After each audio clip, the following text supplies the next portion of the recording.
मैं निकिता राज एसी विश्वविद्यालय BRAU मुजफ्फरपुर राजनीति विज्ञान विभाग की एक शोध छात्रा हूँ।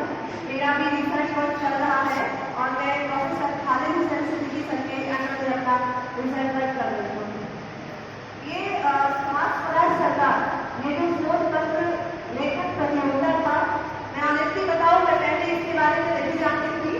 जब मैं इससे जुड़ी और मुझे जब इसके बारे में पता चला, मुझे धीरे धीरे करके इसमें काफी इंटरेस्ट आने लगा। और सबसे पहले मैं यही बताना चाहूंगी कि मैं इसे कैसे प्रभावित हुई, उसके बाद मैं अपना शोध पत्र आप लोगों को प्रस्तुत करूंगी। मैं इसके बारे में जब जानी तो मुझे लगा कि एक अलग तरह की संस्था है जो शिक्षा को और बढ़ावा देने के लिए काफी कुछ कर रहा है। जब मैं इससे और जानी तो पता चला कि ये सिर्फ शिक्षा के क्षेत्र में नहीं और अलग अलग क्षेत्रों में भी ये काफी अच्छा वर्क कर रहा है। मैंने इसके लिए काफी जुड़े हैं, मैंने लोगों से कॉन्टेक्ट किया, मैंने उनको बताया कि मैं भी इससे जुड़ना चाहती हूँ और जो शैक्षिक पोस्ट है मैं उसमें अपना कुछ कॉन्ट्रीब्यूशन देना चाहती हूँ। मुझे इस बात की बहुत खुशी होगी अगर मुझे ये अवसर दिया जाता है तो। अब आगे मैं अपने शोध पत्र की प्रस्तुति करती हूँ। मेरा जो शोध पत्र था वो था अंतर्राष्ट्रीय संबंधों के प्रतिमानों में नेताजी सुभाष चंद्र बोस और वर्तमान प्रधानमंत्री नरेंद्र मोदी का एक विश्लेषणात्मक अध्ययन। इतिहास के वे शख्सियत जिनके बारे में अक्सर अधूरी बातें की जाती है, जिनके जय हिंद के नारे आज भी हर किसी की जुबान पर है और जिन्होंने देश की आजादी के लिए अंग्रेजों से लोहा देने वाले आजाद हिंद फौज की हमारे देश के सबसे महान क्रांतिकारी है सुभाष चंद्र बोस। वे भारत के हमको नहीं आता जिन्होंने न केवल देश के अंदर बल्कि देश के बाहर अंतर्राष्ट्रीय स्तर पर संस्था की ओर से नहीं लिया जाना है, संस्था की ओर से नहीं लिया जाए फोटो चाहे वीडियो नहीं बनता। आजाद फौज का नेतृत्व संभालने लगता रहा। अंतर्राष्ट्रीय संबंधों के परिप्रेक्ष्य में अगर देखा जाए तो नेताजी ने ब्रिटिश हुकूमत का सफाया करने के लिए जर्मनी, इटली, जापान, सिंगापुर और ऐसे बहुत सारे देशों से उन्होंने भारतीय स्वतंत्रता के लिए हर संभव सहायता प्राप्त करने की कोशिश की, जिससे वो काफी हद तक सफल भी हुए।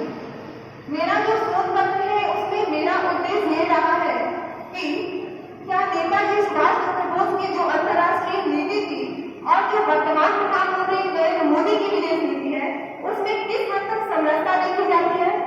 क्या दोनों ही अपने देशों की जो सर्वोच्चता, जो अखंडता या जो संप्रभुता के लिए दोनों ने जिन नीतियों का पालन किया है और अपने देश की सर्वोच्चता अखंडता को ऊपर रखते हुए वे हर जगह एक सिर्फ ये नहीं कि वे किसी के सामने झुकते हैं और झुक के उसकी बात मानते हैं।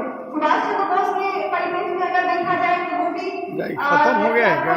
चल नाजी हिटलर के सामने बहुत सारे नेता ऐसा हिटलर आदमी उसको नहीं मिलता था, लेकिन उसने न सिर्फ नेताजी सुभाष चंद्र बोस से मिला उन्होंने, बल्कि वे उनके व्यक्तित्व से काफी प्रभावित हुए। और इसका एक कहीं न कहीं फैक्ट देखा जा सकता है कि उन्होंने अपनी पुस्तक मैन कॉप जो उनकी आत्मकथा थी उसमें उन्होंने भारतीयों के बारे में काफी कुछ बुरा लिखा था। हालांकि सुभाष चंद्र बोस से मिलने के बाद उनकी जो ये आइडियोलॉजी थी ये काफी परिवर्तित हुई और उन्होंने उसके अगले संस्करण में इसकी सुधार करने की बात की और उन्होंने इसमें सुधार किया भी। मेरे शोध पत्र का अगला जो परिप्रेक्ष्य है या उद्देश्य है वो ये रहा है कि क्या सुभाष चंद्र बोस जिस विचारधारा को लेकर आगे चल रहे थे, अंतर्राष्ट्रीय संबंध में उनकी जो विचारधारा थे, क्या वर्तमान प्रधानमंत्री नरेंद्र मोदी भी उनकी विचारधारा को लेकर चल रहे हैं? क्या उनकी विदेश नीति सुभाष चंद्र बोस की विदेश नीति से मेल खाती है? और क्या दोनों ही अपने देश की संप्रभुता, उनकी अखंडता के लिए हर संभव प्रयास करने की कोशिश कर रहे हैं? दोनों की विचारधाराओं में कहाँ तक मेल है? इन सभी का तुलनात्मक विश्लेषण करने के लिए मैंने ये शोध पत्र लिखा और मुझे बहुत खुशी है कि मुझे इस मंच पे ये मौका मिला कि मैं यहाँ आऊँ, वो सब बोलूँ। मैं बहुत खुश हूँ।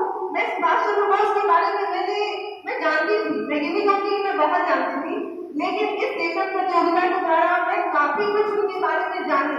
उनके जो अनछुए पहलू थे उनके जीवन के, मैं उनसे भी कॉन्टेक्ट में आई और मैं बता नहीं सकती हूँ कि मैं उनसे कितना ज्यादा प्रभावित हुई। आज के टाइम में मैं ये बोल सकती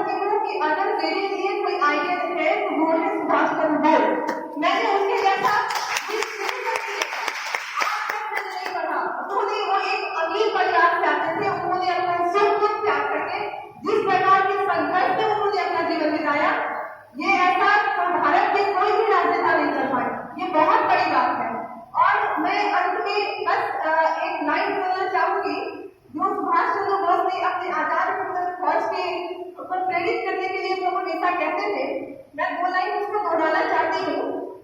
कदम कदम बढ़ाए जब उसी के गीत गाए जब, ये जिंदगी है कौन की तू कौन पे लुटाए जा। मैं चाहती हूँ कि आप ये लाइन बोले, कदम कदम बढ़ाए जब उसी के गीत गाए जब, ये जिंदगी है कौन की तू कौन पे लुटाए जा। उसी ने हिंद आगे लंबे से क्यों कभी नजर उड़ा के दुश्मनों का सर जो भी वतन बढ़ाए जा। कदम कदम बढ़ाए जब उसी के गीत गाए जब, ये जिंदगी है कौम की तू कौम पे लुटाए जा।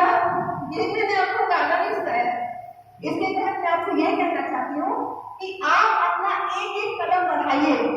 इस देश को आपका जीवन का उद्देश्य सिर्फ ये नहीं है कि आपने जन्म लिया, आप क्लास बाई क्लास पढ़ते गए, किसी जॉब में सेटल हो गए, ये आपका उद्देश्य नहीं है।